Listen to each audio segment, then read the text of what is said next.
კომპანია RMG Gold-ის ინტერესებს ყოფილი მთავარი პროკურორი დაიცავს არჩილ კბილაშვილს. დღეს ჩვენი კორესპონდენტი ბელა ზაქაიძე ესაუბრა, რომელიც ამბავს დეტალურად. გვიამბობს ბელა, ადასტურებს თუ არა არჩილ კბილაშვილი RMG Gold-თან თანამშრომლობას? არჩილ კბილაშვილი RMG ჯგუფის სამართლებრივ მრჩევლად ცოტა ხნის წინ დაინიშნა. ჩვენ ვესაუბრეთ RMG ჯგუფის წარმომადგენელს, როგორც პრესსამსახურში განაცხადეს, ადასტურებენ არჩილ კბილაშვილის დანიშვნას სამართლებრივ მრჩევლად აღნიშნული კომპანიის მათივე განცხადებით ბოლო პერიოდის განმავლობაში მიმდინარეობს შეხვედრები დაინტერესებულ მხარეებთან, მათ შორის საწინააღმდეგო მხარესთან და მიმდინარეობს მოლაპარაკებები, რის შემდეგაც საჯარო განცხადებას გააკეთებენ. ვესაუბრეთ ასევე არჩილ კბილაშვილს, მანაც დაადასტურა კომპანიაში სამართლებრივ მრჩევლად დანიშვნის ფაქტი, თუმცა აღნიშნა, რომ ჯერჯერობით ფორმალიზებული არ არის მისი ურთიერთობა RMG ჯგუფთან. მისი განცხადებით, მთავარი პროკურორობის შემდგომ იგი დაუბრუნდა საადვოკატო საქმიანობას, მას აქვს დამოუკიდებელი საადვოკატო კომპანია, თუმცა ჯერჯერობით უცნობია აღნიშნულ კომპანიაში იურიდიულ საქმიანობას როგორც დამოუკიდებელი პირი, როგორც დამოუკიდებელი ადვოკატი, ისე განახორციელებს თუ საკუთარი კომპანიის ეგიდით. არჩილ კბილაშვილმა განაცხადა, რომ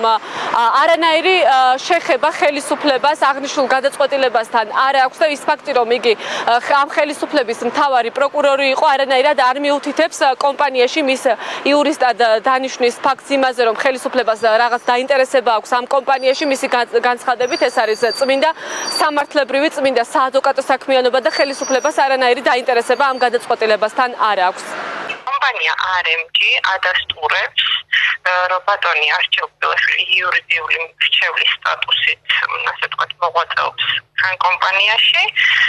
ჩვენ ადრეც ვიყავით კომპანია და ეხლაც ვწვავთ ყველა მხრის წარმომადგენელთან გავმართოთ კონსტრუქციული დიალოგი ნებისმიერ თემასთან დაკავშირებით და როდესაც ქრის წესრიგში გახდება ამა თუ იმ საკითხის გასაჯაროება მედიაში, თავად აუცილებლად მოვაწყობთ პრესკონფერენციას. ჩვენ ფორმალიზებული არ აქვს ეს ურთიერთობა ჯერ ხელშეკრულება არ მოგვიწერია ხელი ხელშეკრულებისთვის და უბრალოდ რაღაცა პერიოდი ამ ფორმალიზებამდე ავიღეთ, რომ თემაში შევიდე, გავეცნო და მე მოვახდენთ ფორმალიზებას. ეს იქნება ან ინდივიდუალურად, ან იურიდიული კომპანიის სახით ცოტა მოგვიანებით დაზუსტდება. სწავლობ, ასე ვთქვათ, თემას, რომელიც უკავშირდება საკრეცის პრობლემას, ამ შემთხვევაში აი ამ ეტაპზე ვარ შესწავლის პროცესში და მე ასე ვთქვათ პოზიციას ამ შესწავლის შემდეგ ჩამოვაყალიბებ.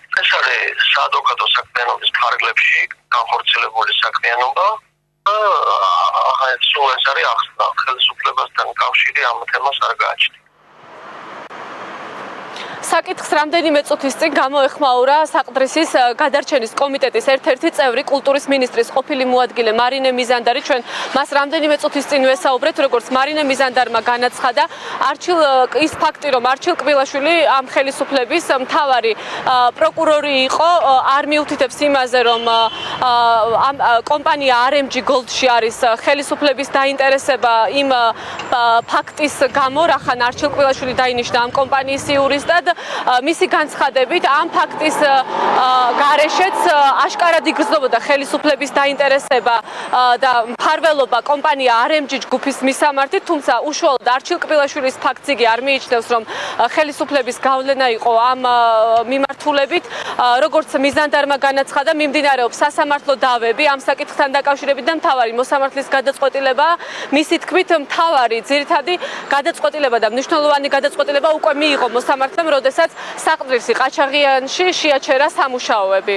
თავარია რომ სასამართლომ განსაჯოს სწორად, იმიტომ რომ იქ ლაპარაკია იმდენ სამართალ დარღვევაზე, გინდ კულტურული მემკვიდრეობის კუთხით, ანუ კულტურის კუთხით, გინდ ეკოლოგიური თვალსაზრისით, ხო, გარემოს დაცვით საკითხებთან მიმართებით, გინდ სოციალურ თემებთან დაკავშირებით, მუშათა სოციალურ უფლებებზე, თუ სხვა სამართლებრივ, წმინდა სამართლებრივ დარღვევებზე, მთელი კომპლექსია, იცით, აი დანაშაულებრივი ქმედებების, ასევე არა მხოლოდ RMG Gold-ის მხრიდან, არამედ საქართველოს კულტურის აძებთა დაცვის სამინისტროს მხრიდან პირველ რიგში, კულტურული მემკვიდრეობის დაცვის ეროვნული სააგენტოს მხრიდან.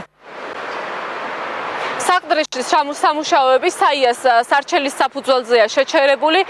კიდევ რა სარჩელებია კულტურის სამინისტროს წინააღმდეგ საყდრისი ყაჩაღიანთან დაკავშირებით, ამაზე დეტალებს ჩვენს რეპორტაჟში საღამოს 8 საათზე ნახავთ. მადლობა ბელა ზაქაიძე საუბრობდა.